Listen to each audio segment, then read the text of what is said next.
सभी को जय मसीह की। मैं आशा करती हूँ कि आप सभी बहुत ही अच्छे होंगे, खुश होंगे और प्रभु में बहुत ही आनंदित होंगे। तो जैसा कि परमेश्वर ने वचन बताया, मैं आपके सामने रखना चाहती हूँ। परमेश्वर का वचन हमें बताता है कि जो कोई पाप करता है वह व्यवस्था का विरोध करता है। ठीक है, मतलब व्यवस्था क्या है? परमेश्वर की 10 आज्ञाएँ।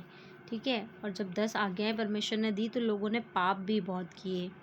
ठीक है, इसीलिए जब व्यवस्था आई तो पाप भी आया। इसलिए परमेश्वर कहते हैं कि वह व्यवस्था का विरोध करता है, पाप। और पाप तो व्यवस्था का विरोध है।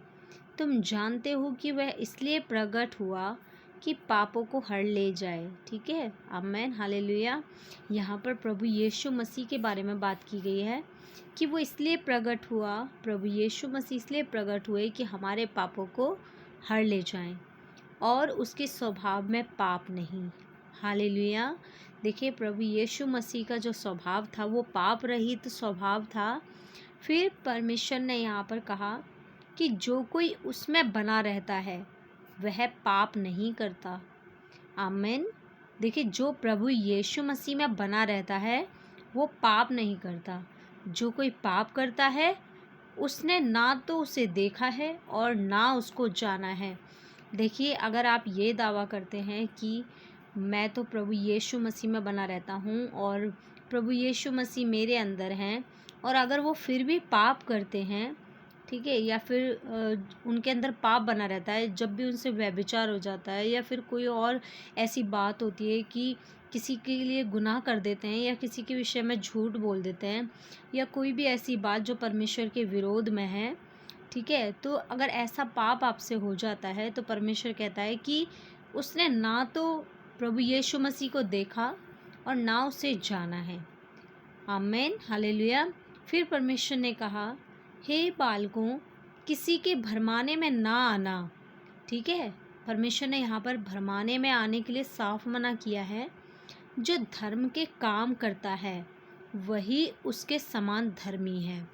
देखिए, जो धर्म के काम करते हैं मतलब परमेश्वर के जैसे काम करते हैं, परमेश्वर ने कहा कि वही धर्मी हैं। फिर परमेश्वर कहते हैं, जो कोई पाप करता है वह शैतान की ओर से है।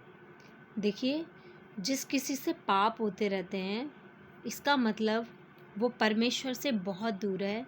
इसलिए परमेश्वर ने कहा कि वह शैतान की ओर से है, क्योंकि जब परमेश्वर के कंट्रोल में हम नहीं आते तो शैतान हमें कंट्रोल करने लगता है, और जब हम शैतान के कंट्रोल में आ जाते हैं तो हम शैतान के जैसे काम करने लगते हैं।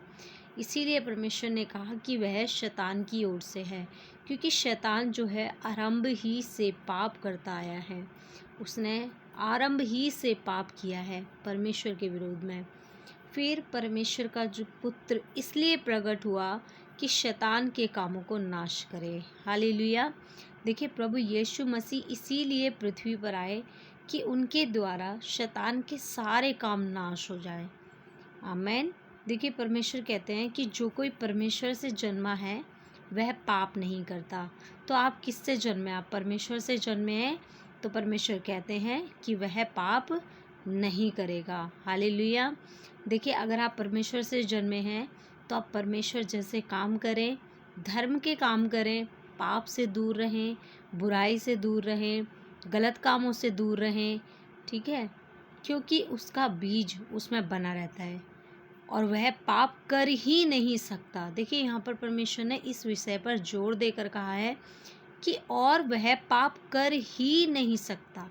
मतलब परमेश्वर ने यहाँ पर ये समझाया, इस विषय पर परमेश्वर ने बल दिया है कि वह पाप कर ही नहीं सकता, मतलब उससे पाप हो ही नहीं सकता जिसके अंदर प्रभु यीशु मसीह का बीज बना हुआ है। क्योंकि परमेश्वर कहते हैं क्योंकि वो परमेश्वर से जन्मा है इसलिए वो पाप नहीं कर सकता। ठीक है, फिर परमेश्वर कहते हैं कि इसी से परमेश्वर की संतान और शैतान की संतान जाने जाते हैं। तो इसी प्रकार से आप समझ सकते हैं, आप किसी के विषय में पता कर सकते हैं कि वह परमेश्वर से जन्मा है या फिर शैतान से जन्मा है। क्योंकि जो कोई धर्म के काम नहीं करता वह परमेश्वर से नहीं है। ठीक है, और ना वह जो अपने भाई से प्रेम नहीं रखता। मतलब जो अपने भाई से प्रेम नहीं रखता वो भी किससे जन्मा है? शैतान की ओर से। वो परमेश्वर से जन्मा नहीं है, क्योंकि परमेश्वर ने पूरी बाइबल में सबसे बड़ी आज्ञा दी है प्रेम की, क्योंकि प्रेम जो है वो सारे अपराधों को ढाँप देता है। हालेलुया। परमेश्वर ने हमें भाइयों से प्रेम रखने के लिए कहा है, एक दूसरे से प्रेम रखने की परमेश्वर ने हमें आज्ञा दी है। हालेलुया। जैसे कि परमेश्वर ने आगे के वचनों में बताया, आप आगे भी पढ़ सकते हैं, लेकिन अभी परमेश्वर ने मुझे इतना बताया है तो मैं आपको इतना बता रही हूँ। मैं आशा करती हूँ कि इन वचनों के द्वारा परमेश्वर ने आपसे बातें की हैं। सभी को जय मसीह की। धन्यवाद।